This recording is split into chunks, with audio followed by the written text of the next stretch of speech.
Não tenha medo, tenha esperança.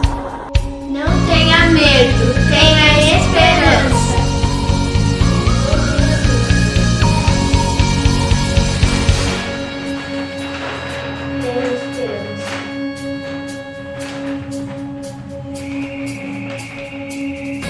Não tenha medo, tenha esperança. Não tenha medo, tenha esperança. Lembrando todos vocês, não tenham medo, tenham esperança. Tenha medo, tenha esperança. Vai, Corinthians. Não era pra falar. Miguel. Não tenha medo, tenha esperança. Não tenha medo, tenha esperança.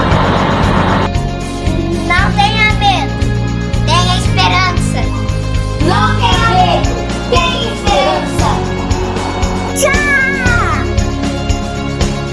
Não tenha medo, tenha esperança.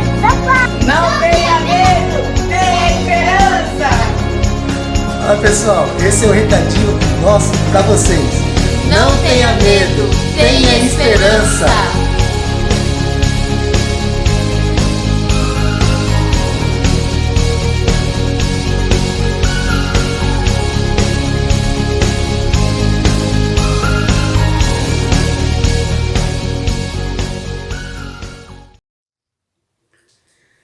Graça e paz, pessoal. Sou o pastor Márcio Rocha, da Igreja Batista na Vila Muniz, aqui em Cajati, interior de São Paulo. Ou, como simplesmente nos chamamos, da família IBVM. Vocês viram aí os nossos queridos dando uma mensagem que tem sido a mensagem tema desse tempo tão difícil que estamos vivendo, não é verdade? Mas a nossa palavra de esperança para vocês é essa: não tenha medo, tenha esperança. Eu queria também propor e fazer um convite. Se você, independente de onde você estiver, qualquer lugar, mande para nós um vídeo seu, da sua família, do seu filho, ou da família, ou sozinho, com essa frase: não tenha medo, tenha esperança. E teremos o maior prazer de colocar aqui também no nosso culto, tá bom? Estamos começando hoje o nosso 10º culto desta série Lições do Exílio Doméstico. E aqueles que perderam os demais podem estar nos acompanhando através do Facebook, lá na página da Igreja Batista da Vila Muniz, ou na nossa página do YouTube, Igreja Batista na Vila Muniz também. Entre lá, curta, compartilhe, se inscreva e faça parte e continue nos acompanhando. Será um grande prazer ter você como nosso companheiro e companheira, tá bom? E como a gente sempre tem falado, nesse tempo eu espero que você já esteja com a sua Bíblia em mãos. Se não tiver, corre lá, pega a tua Bíblia, papel, caneta, convide teus amigos, compartilhe este vídeo, marque alguém querido aí, amado, para que esteja cultuando junto com a gente, e vamos adorar nosso Deus através desse culto virtual, gente. Hoje temos uma palavra de Deus ao teu coração, comemorando a Páscoa, nesse tempo tão difícil, tão diferente para aqueles que estão acostumados a conviver com a igreja. Estamos acostumados a celebrar a Páscoa na igreja com teatro, musicais, louvores, a ceia, e de repente vivemos uma Páscoa diferente. E eu queria falar hoje sobre isso. Como cultuar, como fazer uma Páscoa, celebrar a Páscoa nesse tempo difícil, tá? Mas enquanto isso, quero estar orando por tua vida, tá bom? Enquanto oramos, coloque aquilo que está no teu coração na presença de Deus. Se é algo que tira a tua paz, algo que está te preocupando, mas também eu sei que tem muita coisa para você estar grato a Deus. Agradeça a Deus também, tá? E lembre-se, o poder da oração não está em quem ora. O poder da oração está naquele que ouve, que é Deus. Não há diferença alguma entre você estar orando, porque o véu se rasgou. Deus agora está juntinho, ouvindo tudo que você está querendo, tá bom? Vamos estar orando nesse momento. Pai querido, obrigado a Deus por esse tempo gostoso. Senhor Jesus, abençoe cada um, ó Pai, que está do outro lado aqui, ouvindo, nos acompanhando nesse culto. Abençoe a família de todos. Pai amado, se alguém precisa de cura, pedimos pela cura em nome de Jesus. Se alguém precisa de libertação, Pai, clamamos por libertação em nome de Jesus. Se alguém precisa de paz, Deus, que o Espírito Santo do Senhor esteja sobre a vida dessa pessoa e dê a paz que excede o entendimento. Se alguém precisa de alguma direção, ó Pai, Deus, que o Senhor possa estar direcionando, mas acima de tudo, aqueles que ainda precisam de salvação, aqueles que ainda não se encontraram ao Senhor, Pai, que hoje seja o dia de salvação, que hoje eles decidam acompanhar, estar entregando a vida ao Senhor. Abençoe as famílias, nos ajude nesse tempo difícil, abençoe todos os profissionais que têm trabalhado nesse tempo difícil, abençoe nossos líderes políticos que têm passado por situações difíceis também de saber como agir, ó Pai, abençoe a vida deles também, abençoe todas as igrejas, todos aqueles lugares, todos os irmãos empresários que têm passado por dificuldade, todos os empregados, Pai, enfim, todos aqueles que estão passando por um momento difícil e preocupante. Nossos queridos também que têm problemas de saúde, que se encontram na faixa de risco, ó Pai. Abençoe eles, cuide seus corações, ó Pai, dê paz, conforto e consolo. Aqueles que precisam de alegria, dê alegria, ó Pai. Aqueles que estão com o coração tão tumultuado, dê paz. E esse culto é um presente nosso ao Senhor. Esteja conosco, em nome de Jesus. Amém. Amém. E é o seguinte, pessoal, se você nos visita pela primeira vez, mesmo que virtualmente, vocês vão receber agora um abraço, um beijo bem gostoso de algumas das nossas crianças. E quando tudo isso acabar, espero ter a tua presença lá na nossa igreja, Igreja Batista da Vila Muniz, Rua Flamengo 219, aqui em Cajati. Lá você estará recebendo um abraço bem apertado e bem gostoso dessas crianças, tá bom?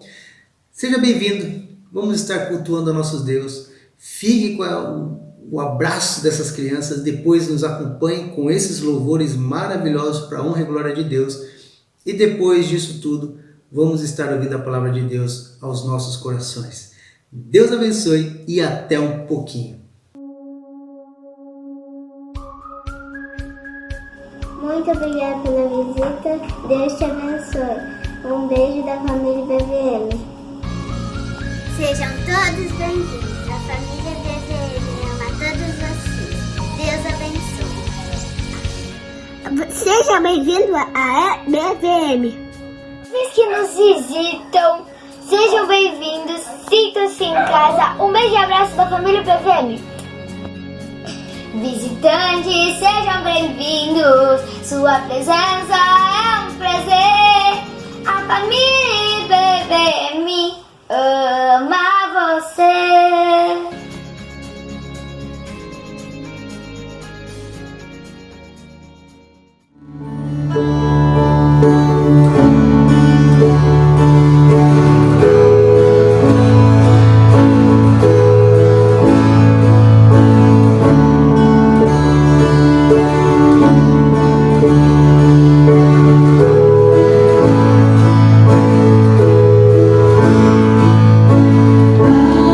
Sim.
cruz está vazia. Jesus ressuscitou.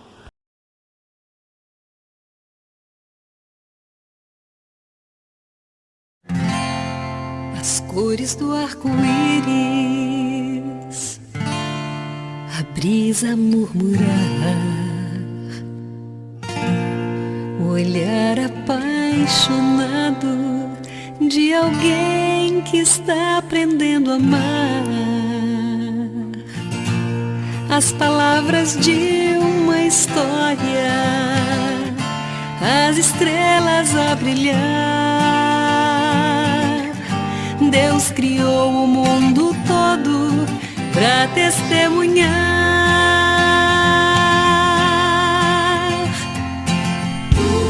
Pois enquanto eu viver, vou testemunhar do amor. Que minha vida seja a prova da existência do Senhor. Cada passo que eu der seja oferta de louvor. Pois enquanto eu viver, vou cantar do seu amor.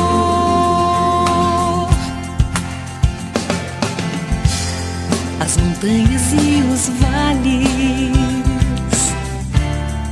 os rios e os mares, alguém que estende a mão pra ajudar a levantar o seu irmão. Um sorriso de criança, o perfume de uma flor, testemunham em silêncio do amor do Criador.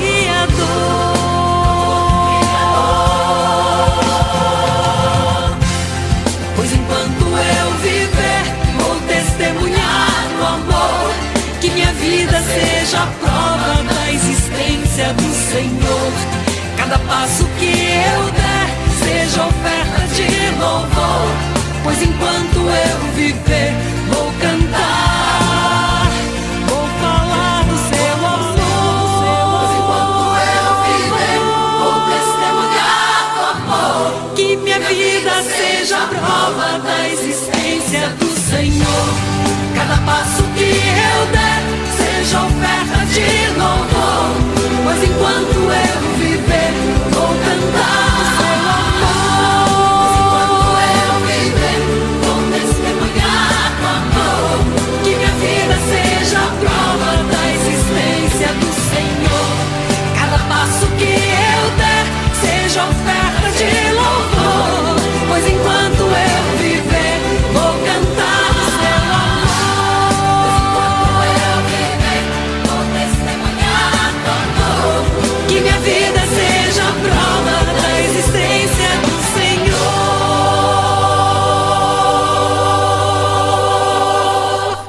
Glória a Deus, pessoal. Como é bom louvar a Deus, não é verdade? E agora, quero estar falando com vocês sobre o tema de hoje. A pergunta é: como celebrar a Páscoa na quarentena? Como celebrar a Páscoa onde não há comunhão física entre os irmãos? E eu peço, hoje vou pedir um pouco mais de paciência de vocês, tá bom? Mas continue conosco, por favor. Vamos até o final dessa viagem que vamos fazer hoje.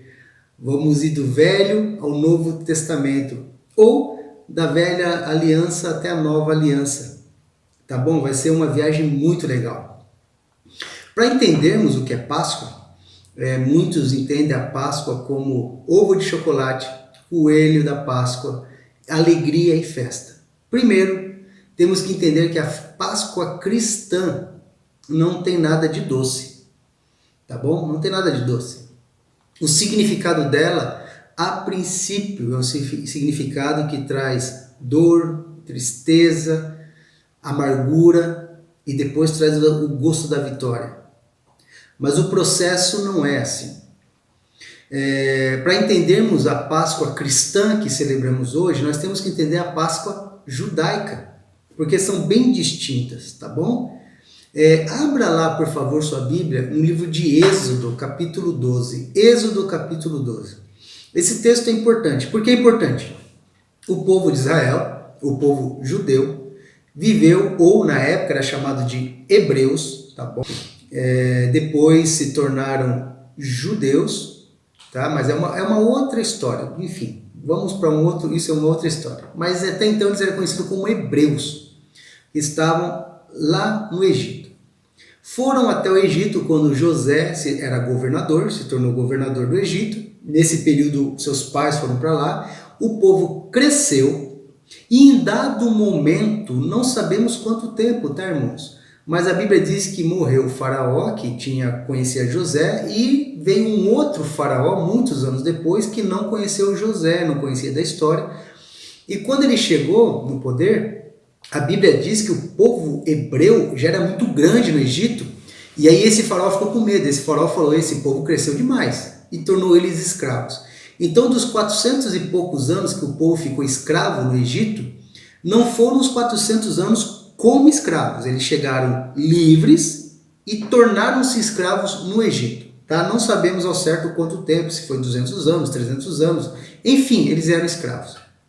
E viviam um período muito difícil. Foi quando Deus levanta Moisés para libertar o povo, e veio as 10 pragas, que a maioria conhece, certo? Então, em Êxodo capítulo 12, versículo 1, 28, quando veio a última praga, que era a morte dos primogênitos, depois de Deus enviar 9 pragas, ele ia enviar a última e derradeira praga, que seria a morte de todos os primogênitos.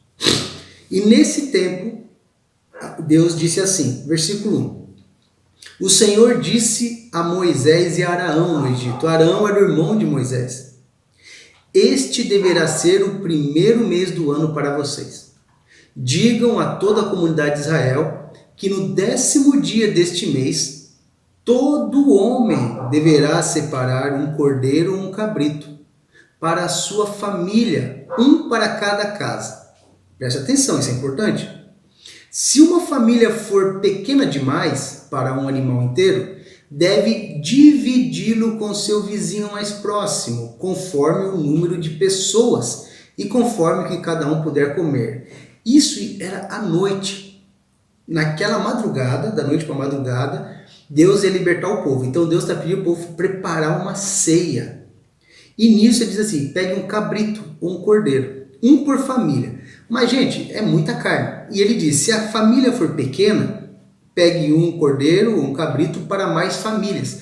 Juntem-se, partilhem. Já começa a ideia de partilha, de comunidade, de ajuntamento, de comunhão. E divida com o seu próximo, certo? Versículo 5. O animal escolhido será macho de 1 ano, sem defeito. Então o cordeiro ou cabrito não pode ter defeito. E pode ser cordeiro ou cabrito. Guardem-no até o 14º dia do mês, quando toda a comunidade de Israel irá sacrificá-lo ao pôr do sol. Então, gente, Deus pede, separem um cabrito ou um cordeiro de 1 ano, sem defeito, certo? Separou hoje, separei. Dali a 14 dias, toda a comunidade de Israel vai sacrificar aquele cordeiro ao pôr do sol. Prestem atenção, tá bom? No dia 1º, eu separo o cabrito, eu vou guardar o cordeiro, eu vou cuidar desse bichinho durante 14 dias. Versículo 7. Passem então um pouco do sangue nas laterais e nas vigas superiores das portas das casas nas quais vocês comerão o animal. Então Deus manda sacrificar aquele animal, 14 dias depois que eles separam, pegar o sangue do animal e passar no umbral da porta. Sabe que interessante, que coisa linda? Gente, a Bíblia é um livro só, tá bom? O Antigo Testamento aponta para Cristo. Tudo que acontece no Antigo Testamento ele vai apontar para Cristo. O Antigo Testamento é olhando para frente. O Novo Testamento é olhando para trás. O Novo Testamento é olhando para o sacrifício que já aconteceu. O Antigo Testamento é olhando para o sacrifício que iria acontecer. O Messias viria, o Cordeiro viria, a libertação viria. O Antigo Testamento olhando para frente. O Novo Testamento, Jesus vem, morre, ressuscita. Aí o Novo Testamento é olhando para trás, para o que aconteceu. Tá bom? Isso daqui, no versículo 5 e 6, diz que o animal, o cordeiro, tinha que ser sem defeito. E a Bíblia diz que Jesus é o Cordeiro de Deus, que tirou o pecado do mundo. Um cordeiro sem defeito, porque Jesus não tinha pecados. No versículo 6 que nós lemos, fala que toda a comunidade de Israel iria sacrificar aquele cordeiro ao pôr do sol. Lembra o cordeiro que eles separaram? Olha que interessante. Quem que condenou a Jesus? Quem que sacrificou a Jesus? Quem que falou para Jesus, mate Jesus e liberte Barrabás? Justamente o povo judeu. Que interessante, não é verdade? Pois bem, versículo 8. Naquela mesma noite em que vocês vão sacrificar o cordeiro, vocês comerão a carne assada no fogo. Agora fica muito legal. Juntamente com ervas amargas e pão sem fermento. Naquela madrugada que o povo ia fugir, Deus estava dizendo assim, vocês vão comer a carne do cordeiro, mas com ervas amargas. Gente, deve ser muito ruim a erva amarga. E ainda o pão sem fermento. Por que o pão sem fermento? É para simbolizar que eles não iam ter tempo para esperar crescer. A fuga tinha que ser muito rápida. E por que ervas amargas? Porque lá na frente, Deus vai dizer ao povo, toda vez que vocês comerem ervas amargas, é para se lembrar que vocês viveram um tempo difícil, um tempo amargo, lá no Egito. Olha aqui, vamos para mais um apontamento lá para frente? Assim como o povo tinha que comer ervas amargas, para se lembrar, lembra o que Jesus prova lá na cruz? Aquela esponja cheia de um líquido amargo, para lembrar o sofrimento. Versículo 9. Não comam a carne crua, nem cozida em água, mas assada no fogo, cabeça, pernas e vísceras. Não deixem sobrar nada até pela manhã. Caso isso aconteça, queimem o que restar. Ao comerem, estejam prontos para sair, cinto no lugar, sandália nos pés e cajado na mão, e comam apressadamente, que esta é a Páscoa do Senhor. Olha que maravilha, primeira Páscoa. Então a Páscoa simbolizava a saída do povo hebreu para a liberdade. Pessah, passagem. Que lindo. Ali começou a ser instituída a primeira Páscoa e Deus está dando todos os detalhes de como deveria ser. Eles tinham que comer tudo preparadinho para fugir. Você já tomou um café ou comeu apressadamente? Sabe quando você está apressado, você já está com a roupa, você não, gravata, está vestido, vamos comer e ir embora? É isso que aconteceu. Deus está dizendo, comam preparados para sair. É por isso que o pão não podia ter fermento, porque o fermento demora até levedar, crescer. Eles não tinham tempo para esperar. A erva era amarga para se lembrar do gosto que foi o Egito, para se lembrar do gosto que era ser escravo. Versículo 12.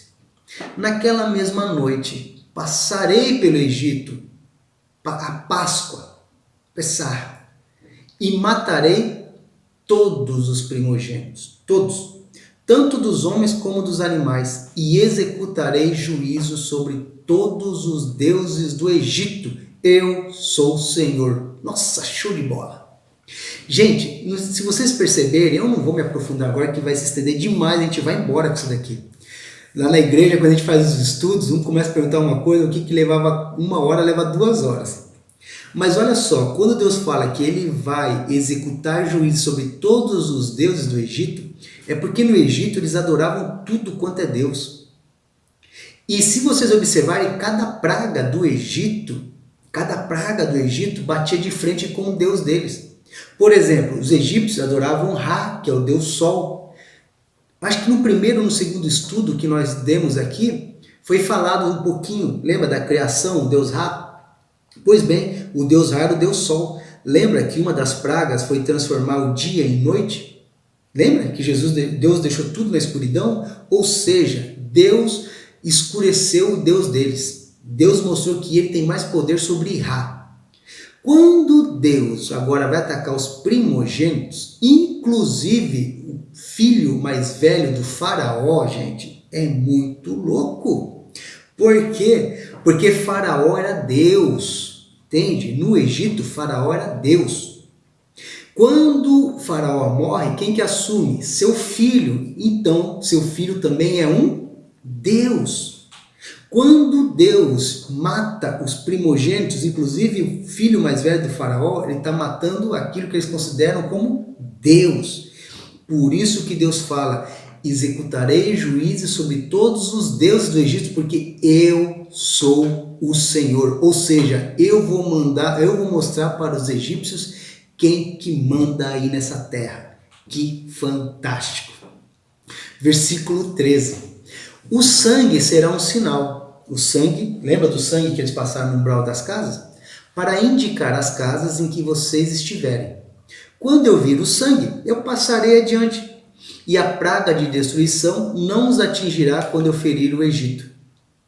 Mais uma vez, o texto aponta para o futuro, para Cristo. Porque Cristo era e é o Cordeiro perfeito de Deus, o primogênito de toda a criação. E ele seria morto a mando da comunidade de Israel. Logo após Deus dar todas as explicações para o povo, ele diz que eu sou o Senhor, lembra? Demonstrando que é ele que manda. E este dia, versículo 14, este dia será um memorial. Memorial, guarda esta palavra, memorial, que vocês e todos os seus descendentes o comemorarão como festa ao Senhor. Comemorem-no como decreto perpétuo. E durante 7 dias comam pão sem fermento. No primeiro dia tirem de casa o fermento, porque quem comer qualquer coisa fermentada do primeiro ao 7º dia será eliminado de Israel. Convoque uma reunião santa no primeiro dia e outra no 7º. Não façam nenhum trabalho nesses dias, exceto da preparação da comida para todos. É só o que poderão fazer. Versículo 17. Celebrem a festa dos pães sem fermento, porque foi nesse mesmo dia que eu tirei os exércitos de vocês do Egito. Celebrem esse dia como um decreto perpétuo por todas as suas gerações. No primeiro mês, como um pão sem fermento, desde o entardecer do 14º dia até o entardecer do 21º, ou seja, 7 dias.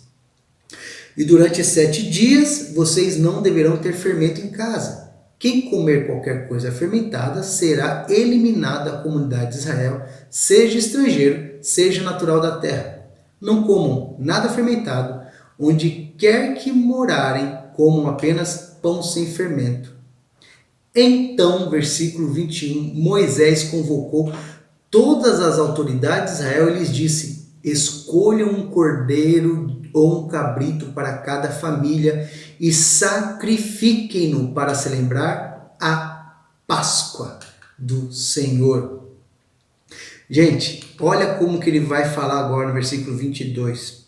Molhem um feixe de sopo no sangue que estiver na bacia. Passem o sangue na viga superior e nas laterais das portas. Nenhum de vocês poderá sair de casa até o amanhecer. Enquanto o anjo estiver passando aquela noite, fiquem todos em casa. E quando o Senhor passar pela terra para matar os egípcios, verá o sangue na viga superior e nas laterais da porta, e passará sobre aquela porta. E não permitirá que o destruidor entre na casa de vocês para matá-los. Gente, olha o que Deus vai dizer agora.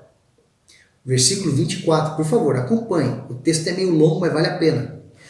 Obedeçam a estas instruções como decreto perpétuo para vocês e para os seus descendentes, para seus filhos, netos e bisnetos. Olha só, versículo 25. Quando entrarem na terra que o Senhor prometeu lhes dar, celebrem esta cerimônia, celebrem a Páscoa.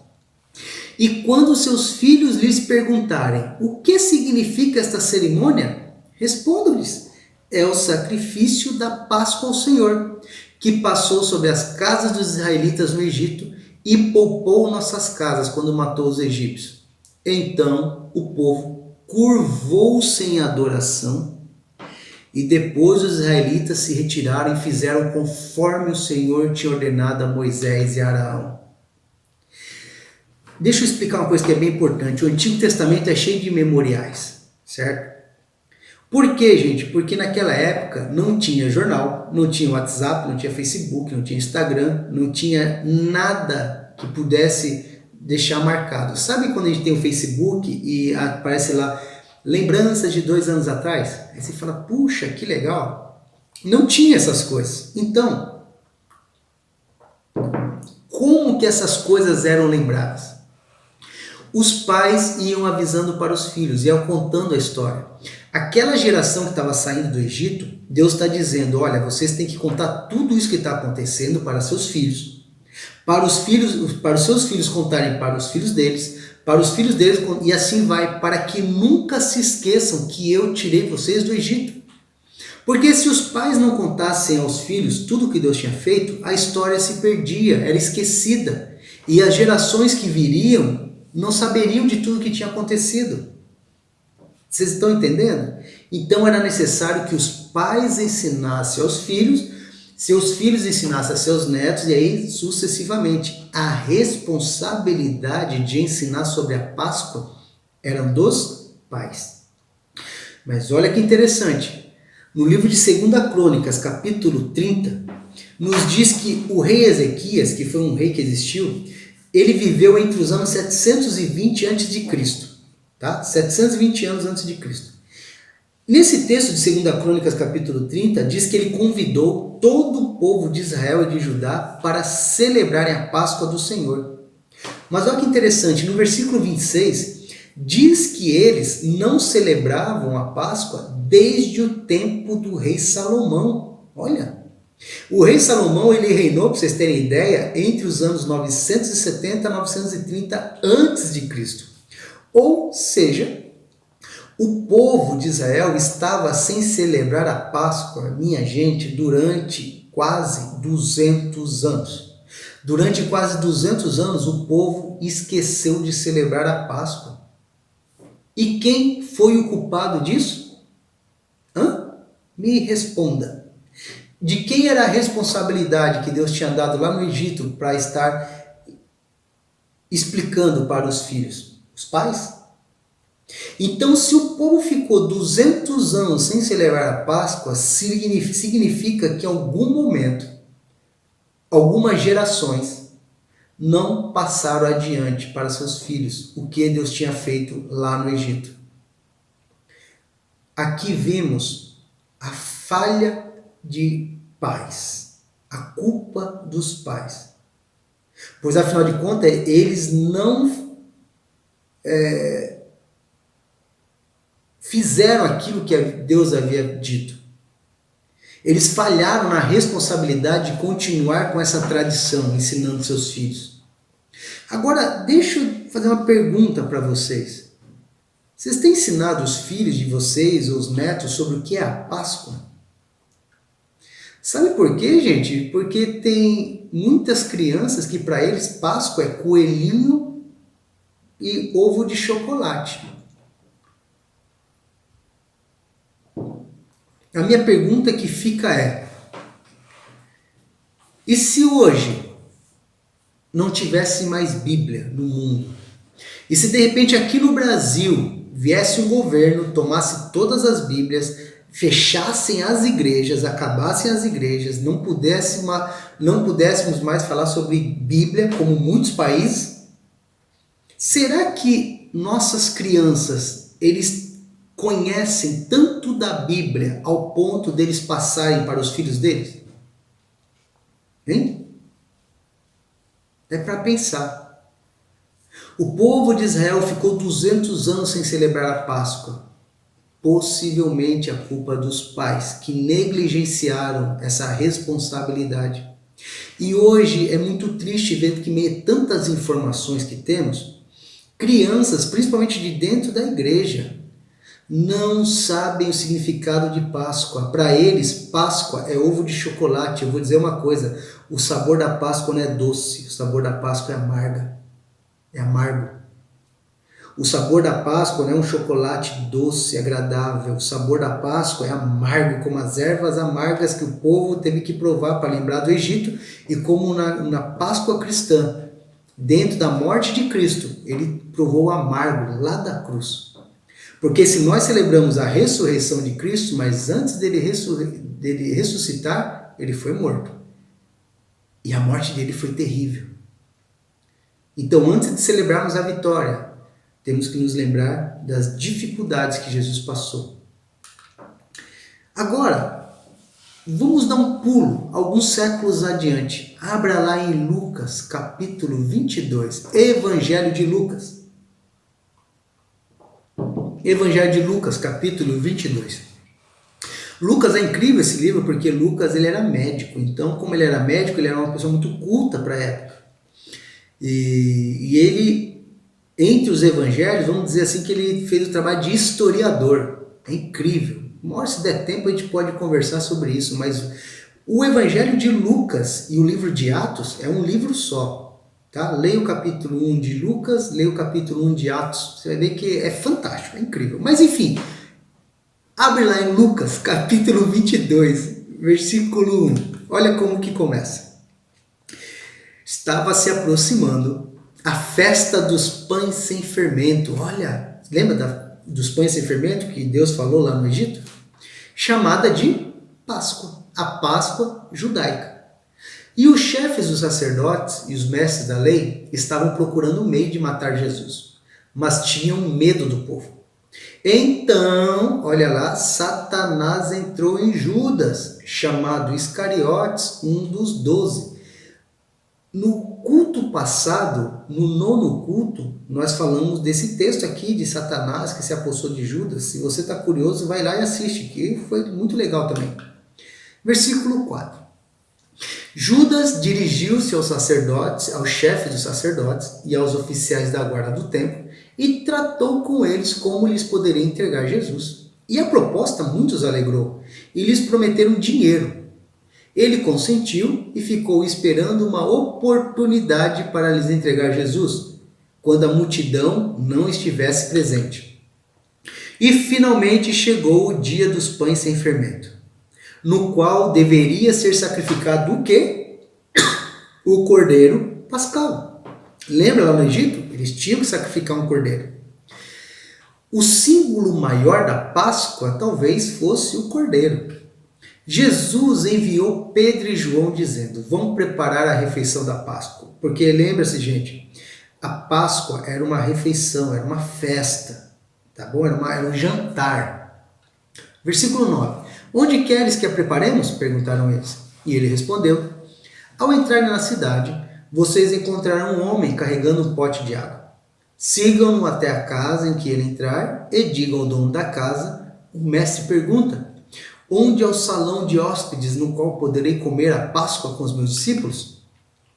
Ele lhes mostrará uma ampla sala no andar superior, toda mobiliada. Façam ali os preparativos. Gente, eu vou falar uma coisa que eu penso, tá bom? Eu, pastor Márcio, pelo que eu vejo de história, lendo o relato bíblico. Quando Jesus pede para os discípulos irem, para Pedro e João ir adiante, e Jesus falou assim, vai que vai ter um homem com uma água, siga eles, e já está tudo preparadinho, tá? O salão já está alugado, as mobílias estão alugadas, a comida está comprada, já está tudo certinho. Só façam os preparativos. Deixa eu lhes fazer uma pergunta. Você já organizou um jantar? Você já organizou uma festa surpresa? Ou qualquer tipo de coisa? O que precisa? De dinheiro. Então, para Jesus dizer para os discípulos que já estava tudo certinho, alguém já havia ido antes para acertar com o dono do lugar. Quanto que é esse salão? Aonde eu compro essa comida? Aonde eu faço isso? Aonde eu faço aquilo? Então, alguém já havia ido antes. E se alguém foi antes, e se alguém já deixou tudo certo, tudo pago, quem que cuidava do dinheiro de Jesus? Judas.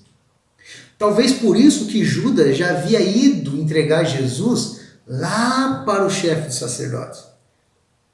Porque talvez na ideia de Judas, era ali que Jesus seria preso, não sei. Mas Judas estava a par já, onde que eles iam se reunir, onde seria o jantar, porque ele possivelmente que pagou tudo. Certo? Versículo 13. Eles saíram e encontraram tudo como Jesus lhes tinha dito. E então prepararam a Páscoa. O que prepararam? Mataram o cordeiro, fizeram pão sem fermento, pegaram vinho, fizeram tudo, fizeram aquele jantar. Versículo 14. Quando chegou a hora, Jesus e os seus apóstolos reclinaram-se à mesa e disse-lhes, isso daqui, gente, nossa, daqui é lindo, meu coração fica, nossa, é muito lindo. Olha o que Jesus fala para os discípulos, eu desejei ansiosamente comer esta Páscoa com vocês antes de sofrer. Sabe o que é incrível? Incrível que Jesus estava ansioso para cear com eles, porque Jesus sabia que era a última vez que eles iam jantar. Era a última vez que ele ia ver seus discípulos reunidos. Sabe quando você faz uma festa de despedida para alguém que vai para o exterior ou para algum lugar muito longe? Você não sabe se vai ver essa pessoa de novo. E aí você faz aquela festa, você se abraça. Ali Jesus tinha certeza que, humanamente falando, eles iriam se separar. E ele falou, como eu desejei ver vocês. Versículo 16, pois eu lhes digo, olha, não comerei dela novamente até que se cumpra no reino de Deus. Jesus está dizendo, eu estava aguardando ansiosamente vocês para comer essa Páscoa, mas eu não vou comer dela de novo até que ela se cumpra no reino de Deus. Vamos entender um pouquinho lá na frente. Versículo 17. Recebendo um cálice, ele deu graças e disse, tomem isto e partilhem uns com os outros. Lembra lá no Egito?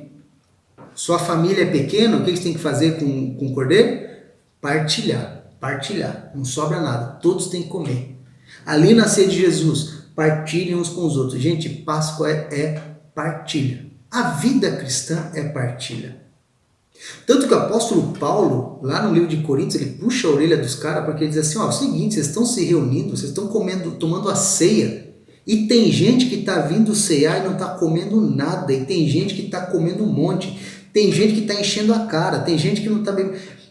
A ceia não é isso, a ceia é para que todos sejam iguais, o rico, o pobre, todos comam, todos saiam satisfeitos, é partilha. A vida cristã é partilha, gente. Pois bem, versículo 18, vamos lá. Pois eu lhes digo que eu não beberei outra vez do fruto da videira até que venha o reino de Deus. Tomando o pão, deu graça. Partiu e deu aos discípulos, dizendo, isto é o meu corpo dado em favor de vocês. Façam isto em memória de mim. Lembra lá no Egito? Vocês vão fazer essa Páscoa como um memorial de que eu libertei vocês do Egito. Agora Jesus está dizendo que vocês vão comer esse pão em memória de mim. Em memória do quê? Do sacrifício que Jesus iria fazer. Da mesma forma, depois da ceia, tomou o cálice, dizendo, este cálice é a nova aliança no meu sangue, derramada em favor de vocês. Por que a nova aliança? Porque esse cálice significa o sangue de Cristo. Lá no Egito era o sangue do cordeiro derramado, agora é o sangue de Cristo derramado, nova aliança. E tudo se torna tão lindo, gente. Tudo se torna tão lindo. Sabe por quê? Porque a ordem de Jesus não era de que a ceia continuasse a ser comemorada apenas uma vez por ano. Lembra lá no Egito? Quando Deus fala, uma vez por ano vocês irão celebrar a Páscoa. Então vamos imaginar como um povo judeu? Você está na tua casa, aí daqui a pouquinho você chega, acorda de manhã, você mata o cordeiro, você pega o sangue, você passa no umbral da tua porta. Aí o teu filho, ele vai olhar, papai, o que você está fazendo? Não, filho, eu estou fazendo isso. Por quê? Porque há 1.500 anos, há 2.000 anos, há 3.000 anos, há 500 anos atrás, nosso povo era escravo do Egito. Aí Deus, nosso Deus, libertou o nosso povo. Então, isso daqui é o seguinte, naquela noite, a casa que não tinha sangue na porta, morreu um primogênito daquela casa. Mas lembre-se que este memorial era feito uma vez por ano. E vamos pensar mais um pouco adiante. Hoje em dia nós vivemos um tempo em que carne não é algo tão barato, não é verdade? Mas quando você vai comprar carne, o que você faz? Você vai no açougue e compra lá 1 quilo, 2 quilos. E se você não comer tudo, você guarda na geladeira. Naquela época não era assim. Você matava um cordeiro e você tinha que comer tudo, não dá para guardar tanto tempo. Depois de algum tempo apareceram as especiarias, mas não eram todos que tinham. Sal era muito caro. Daí vem o termo salário. O pessoal era pago com sal. Quem tinha sal era rico. Os pobres matavam um franguinho. Se não comesse o franguinho apodrecia. Agora imagine um cordeiro, gente. Quanta carne tinha no cordeiro? Então era necessário que se matasse o cordeiro e dividisse para que todos comessem. Porém, não era barato. Não era qualquer cordeiro. Era o cordeiro perfeito. Então, com toda certeza, muitas pessoas não tinham condições de comemorar a Páscoa como ela deveria ser comemorada. Talvez muitas pessoas não tinham condições de comprar um cordeiro. Famílias muito pobres. Como eu vou ter um cordeiro? Essas famílias pobres ficariam à mercê de quem? De alguém um pouquinho melhor financeiramente que pudesse matar um cordeiro e convidá-los para cearem juntos, compreende? Eu não tenho condição de ter um cordeirinho, puxa, chegou o tempo da Páscoa, como é que eu vou fazer? O meu vizinho me convida, Márcio, vem aqui você e tua esposa, vem aqui participar com a gente. A ideia da Páscoa era essa, a ideia da Páscoa é que todos pudessem participar, era a partilha. Mas o que Jesus faz? Eu acho muito lindo essa parte, porque pense bem comigo, gente. Não teria mais lógica Jesus, que a Bíblia chama do Cordeiro de Deus que tira o pecado do mundo, pegar um pedaço daquela carne do cordeiro e falar assim, esta carne simboliza o meu corpo. E toda vez que vocês comerem, lembre-se de mim.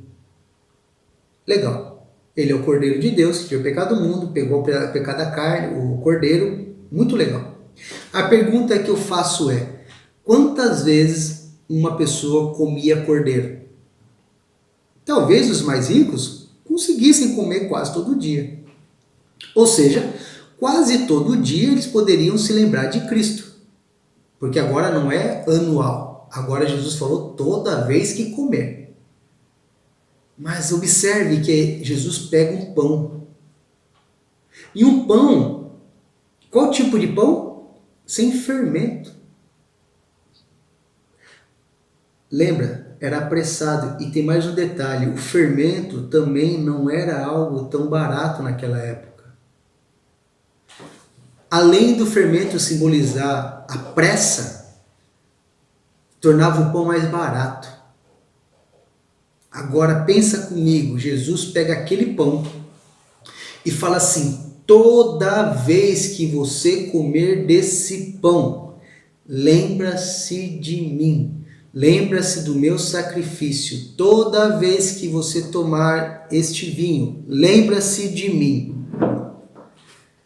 A pergunta que eu faço para você, baseado na Bíblia, tá bom? Tradições denominacionais, tradições religiosas, vamos deixar para outra questão, vamos para a Bíblia. Como pastor batista, nós comemoramos a ceia na nossa igreja batista aqui na Vila Muniz, uma vez a cada 2 meses. Há igrejas que fazem mensais, há igrejas que fazem a cada 6 meses, uma vez por ano, enfim.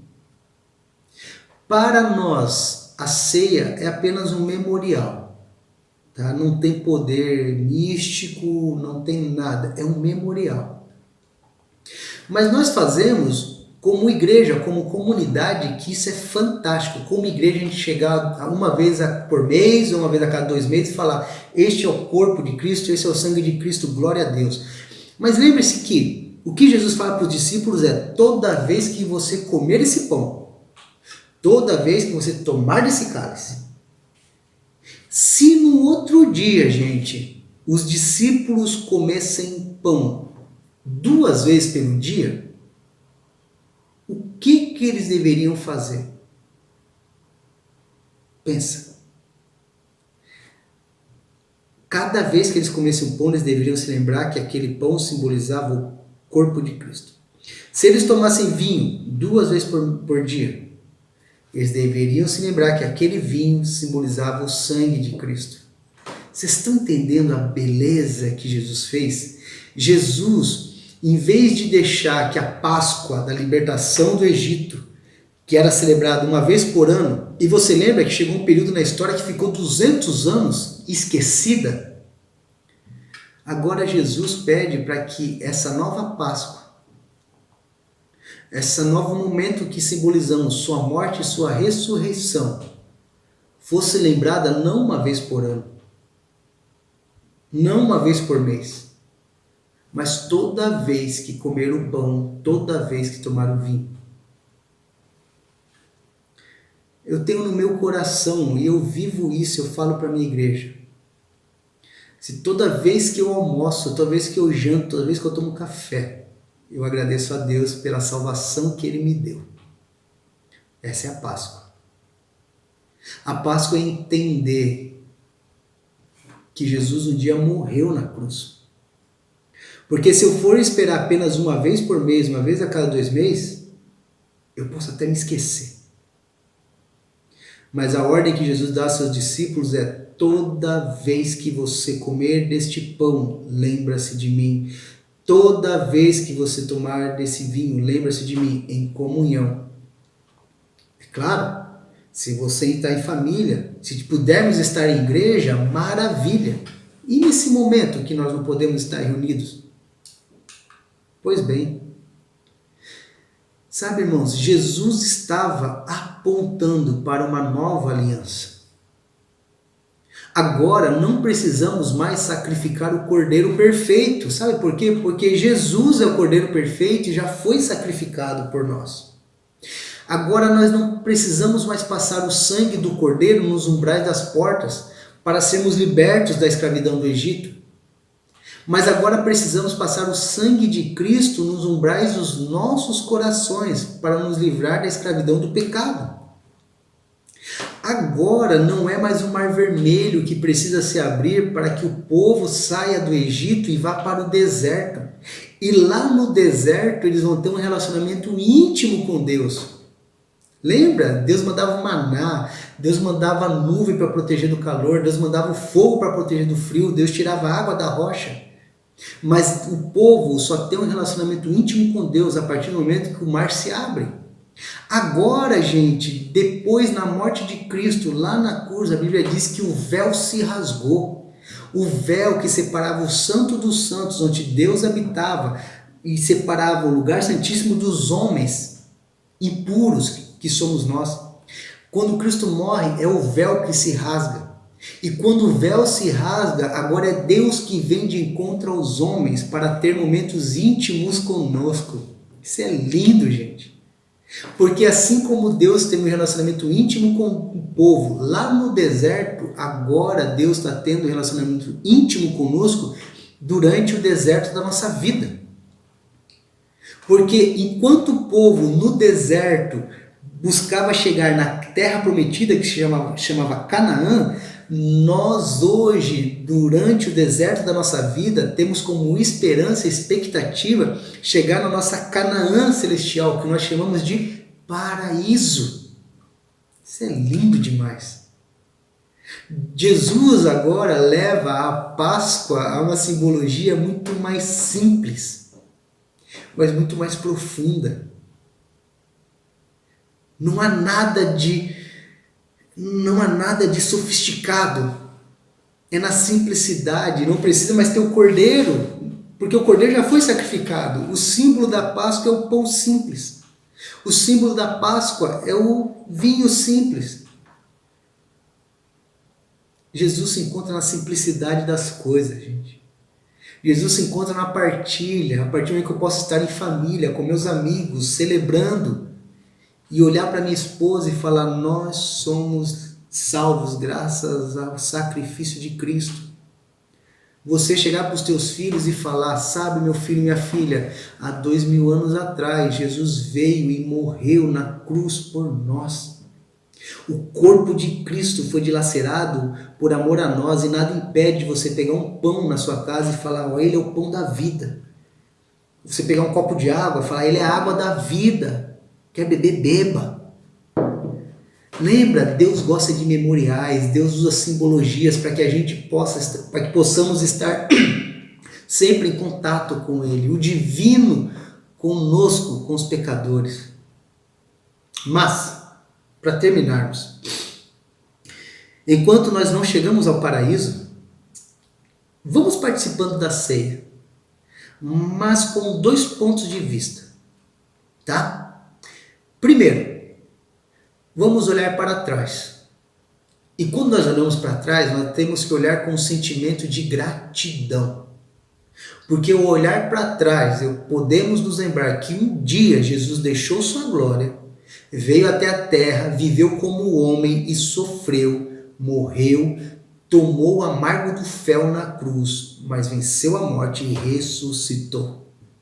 Então, quando nós celebramos a ceia hoje, a gente olha para trás. Eu só posso celebrar a ceia porque Jesus um dia veio e morreu por nós. Porque se ele não tivesse vindo, nós ainda não estávamos celebrando essa Páscoa. Mas, vamos ter o segundo ponto de vista. Quando celebramos a Páscoa, temos que ter o olhar para frente. Precisamos olhar para frente também. Porque se para olhar para trás, nós temos que ter um sentimento de gratidão, ao olhar para frente, nós temos que olhar com um sentimento de esperança. Sabe por quê? Porque lembra que o próprio Jesus falou para os discípulos: eu desejei ansiosamente participar dessa Páscoa com vocês, e estarei com vocês, e continuarei até que um dia ela se cumpra no reino dos céus. O próprio Jesus nos disse que um dia ele voltaria e nos levaria para cearmos junto com ele por toda a eternidade as bodas do Cordeiro. Então hoje a ceia nos faz olhar para trás e ver o sacrifício de Cristo, a sua carne dilacerada, o seu sangue derramado. Mas a Páscoa nos faz olhar para frente, esperando que um dia Cristo volte para nos levar, ou morreremos e chegaremos até Ele. Fato é, quando olho para frente, eu tenho a esperança de que um dia estarei na Canaã celestial, na terra prometida, que de fato nos interessa. Porque enquanto estamos aqui, gente, estamos no deserto da vida. Enquanto estamos aqui, o sol pode arder um pouco, mas a nuvem nos protege. Enquanto estivermos aqui, pode nos dar sede, mas a água sai da rocha. Enquanto estivermos aqui, o maná pode até enjoar, mas Deus manda codorna. Enquanto estivermos aqui, por melhor que seja, iremos reclamar porque a vida é difícil, a vida é um deserto. Mas eu quero te dar a palavra de esperança que um dia tudo isso vai passar. Sabe, gente, a Páscoa deste ano está sendo bem diferente para todos nós, devido a essa quarentena que estamos vivendo. Mas lembre-se, a quarentena pode nos impedir de estarmos juntos fisicamente, mas não nos impede de nos lembrar qual o seu significado. E com isso, agradecer a Deus pelo seu imenso amor por nós. Portanto, mesmo na quarentena, celebre a Páscoa.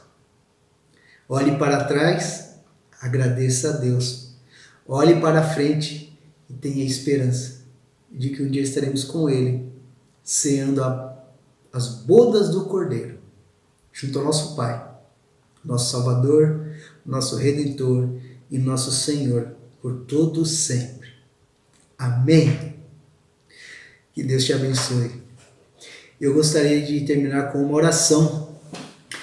Eu queria orar especialmente por você que ainda não tomou uma decisão na tua vida. Sabe, gente, andar com Deus não significa que tudo vai ser bom na nossa vida. Não. É um deserto. Mas andar com Deus significa que no deserto Ele estará conosco. E a vida cristã não é para santo, a vida cristã é para pecadores que reconhecem que são pecadores e buscam a santidade. Se você quer fazer parte dessa família, entregue sua vida a Cristo. Olhe para a cruz de Cristo. E olhe para a cruz de Cristo e entenda que o sangue dele foi derramado em favor de você. O corpo dele foi dilacerado em teu favor. Entregue sua vida a Cristo, se arrependa dos teus pecados e viva uma nova vida. E aí depois disso, olhe de novo para a cruz. E veja para a cruz sinal de esperança de que esse Jesus ressuscitou e virá te buscar. E um dia você vai estar ceando com ele lá no céu. Mas enquanto não chega esse dia, vamos celebrar juntos aqui na terra. Quanto tempo, pastor? Não sei. Com a tua igreja pode ser mensalmente, bimestralmente, mas em tua família você pode celebrar diariamente. Faça isso em memória de Cristo. Deus querido, Pai, obrigado por esse tempo. Ó Senhor Jesus, obrigado por essa data especial que o Senhor nos deu. E que possamos celebrar dia após dia que um dia o Senhor veio e morreu por nós. É tão difícil passarmos uma Páscoa separados dos nossos irmãos, da família que amamos tanto. Mas mesmo que fisicamente separados, podemos entender que espiritualmente estamos juntos. E que podemos agradecer e cearmos. Agradecer pelo milagre da salvação que o Senhor fez para nós. E termos a esperança de que um dia estaremos contigo, aí no céu. Muito obrigado, Pai. Toda honra, toda glória se dá ao Senhor, hoje e para todos sempre. Amém. Amém. Gente, muito obrigado por estar juntos. Espero vocês na quinta-feira. Se você puder nos ajudar nesse período, nos doando cesta básica ou de repente doando algum valor para que possamos estar ajudando as pessoas, entre em contato comigo, tá bom? Telefone 13, código 13, 996828418, Pastor Márcio Rocha. Se você entregou tua vida a Cristo, quiser conversar comigo, mande uma mensagem para o WhatsApp, vamos estar conversando. Se você está desviado, está longe do caminho do Senhor, volte para a igreja que você estava, independente qual seja, volte para a igreja, retome seus caminhos do Senhor. Lembre-se, a responsabilidade de ensinar a Páscoa não é do pastor, é dos pais para os filhos, beleza? Então, ensine teus filhos, ensine teus netos o que é a Páscoa de verdade. E depois que tudo isso terminar, gente, vem fazer uma visita pra gente, tá? Na família BVM. Vai ser um prazer. Até quinta-feira, às 19h30. E lembre-se, a mudança começa em mim. E não tenha medo, tenha esperança. Deus abençoe e até quinta-feira.